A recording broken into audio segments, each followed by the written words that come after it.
industry is changing completely. I've never made any money building cars. You make money off the things that happen because you build cars.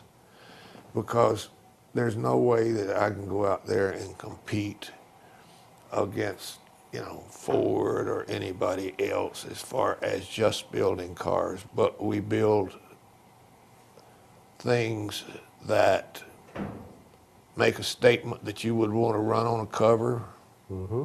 The so-called Shelby years were 1962 to 1969, and that's when you and your team were able to develop cars and win races that the biggest companies couldn't develop the cars and couldn't win. Well, what our little company can do is take a concept and be producing it in 3 or 4 months, where it takes the companies a couple of years to put something together. By the time that they have so much money in it that it has to be a success, which creates the situation where they get scared to do anything that's a little radical, and we can be in and out of it even if it doesn't work in 6 months.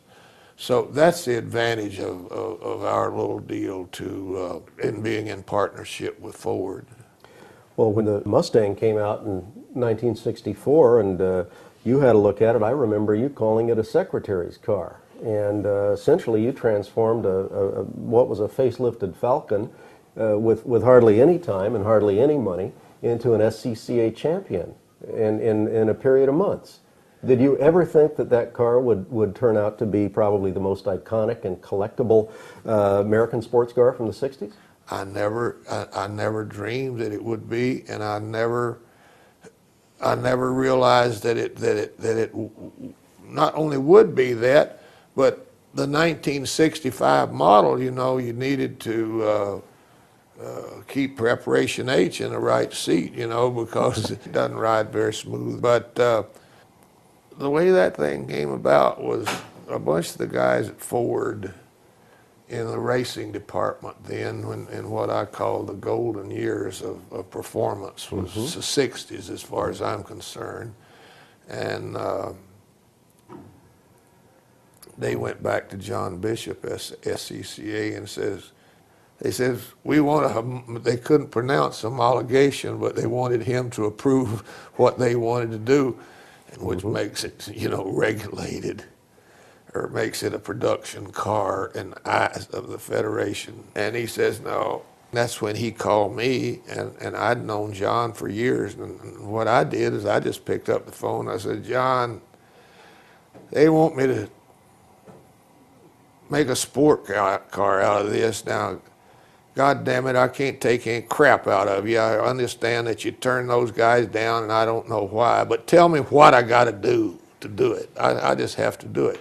He says, oh, that's simple. He says, we'll just take the back seat out, and says, you got to get that engine up to 300 horsepower. He says that wouldn't be any trouble. Improve the brakes and improve the suspension and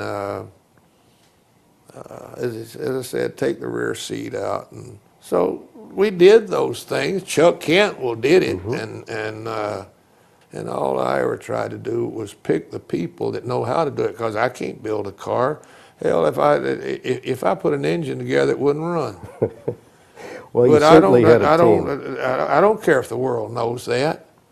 I want to find the best engine builder if I need engines built. And if I want to take a Mustang and turn it into what we call a Shelby, I want to find the people that can do it. And that's the reason I moved to California in 1960, because I wanted to build my own car. And the only people in America that could do it at the time were the hot rodders that started back in the 30s, late 20s and 30s, and it started here in California. And there was a lot of guys with 20 and 30 years experience, and out of that came the best guy that I ever ran into, Phil Remington. And I don't think there was anybody that could do what Phil could do. But I built 3 or 4 chassis and never could quite put the thing together. And then I went to Ed Cole and says, you know, the Corvette's kind of a lead sled, Ed. I think I could do some things with it that would improve it. Would you mind me trying? He says, no, no, no. Well, what do you need? I said, oh, I need 3 Corvettes knocked down, put in a box. Mm-hmm. So I took them to Italy. And I got a call from him about a month when they were just beginning to get to work on them, and says, Shelby, you know those 3 Corvettes that I got for you? He said, it never happened. Forget it. Zora and McKenzie have gotten to the chairman, and my ass is in trouble. Oh, brother. So I had to finish them, and Gary Laughlin bought one, and Jim Hall bought another one, a doctor in Houston bought another one. I sold them because I didn't have the money to even finish them. So I had to sell them to even get the money to finish them. And of course, that's $1 million car today. yeah, it's $1 million car today. People ask me, man, those Daytona coupes sell for $15 million today. Says, why did you sell them? I said, because I needed $4,000 back then.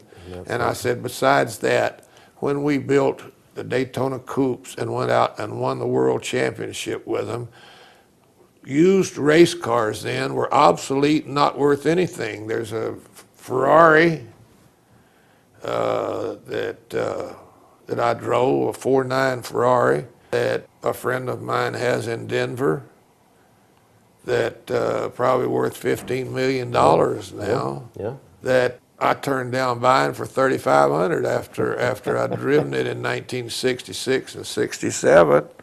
And I said, I never think of what something that I had was or is worth, because I'm always thinking about what I want to do next rather than how I can improve what we did. Then I think how I missed the boat on selling something or keeping something that I should have kept from a financial standpoint.